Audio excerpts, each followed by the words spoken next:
Though it has been around for years, whistleblowing website WikiLeaks has made waves recently. Perhaps most notably, the site released more than 77,000 secret U.S. military documents in July, prompting the Pentagon to demand that the site's editor-in-chief cancel any new postings. The uploading of a huge 1.4 gigabyte file called Insurance just added to the uproar. ILStv wondered what the status of whistleblowing in Canada is in a WikiLeaks world.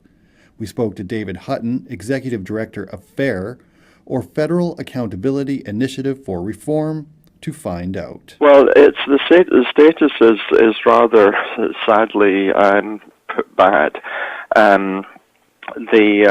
If we compare ourselves with other countries the countries we normally would compare ourselves with, like the US and the UK, then we're doing pretty badly. Most Canadian whistleblowers are caught in a terrible bind because they may be forced, for example, by their conscience, by their own professional ethics, by their professional organization, to do the right thing and to begin to report the wrongdoing.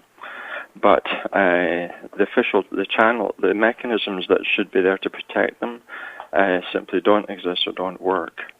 So they're really setting themselves up for reprisal.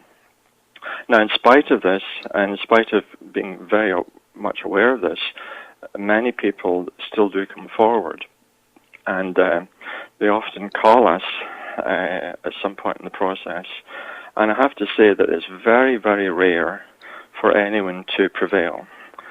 What nearly always happens is that they are subjected to really vicious and calculated workplace reprisals, which are designed to isolate them, to discredit them, to demoralize them, to get them out of the workplace by a combination of manufacturing a poor performance record and causing them psychological harm, so that they, in the end, their doctor tells them that they can't go back to work because it's harming, it's killing them. David says that whistleblowers aren't always the advocates on a mission that they're made out to be, and what they do does have meaning. So that's one thing that Canadians should understand, that whistleblowers are nearly always just people who are trying to do their job honestly, who find themselves in a spot where they're stuck between doing the right thing and getting into conflict with their management. And the other thing that people should understand is that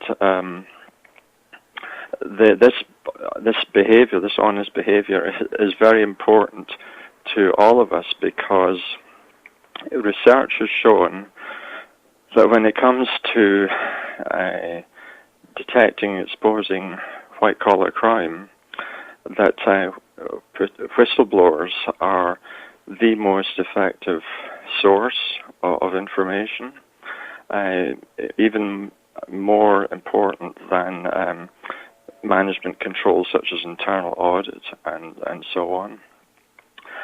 So if we want to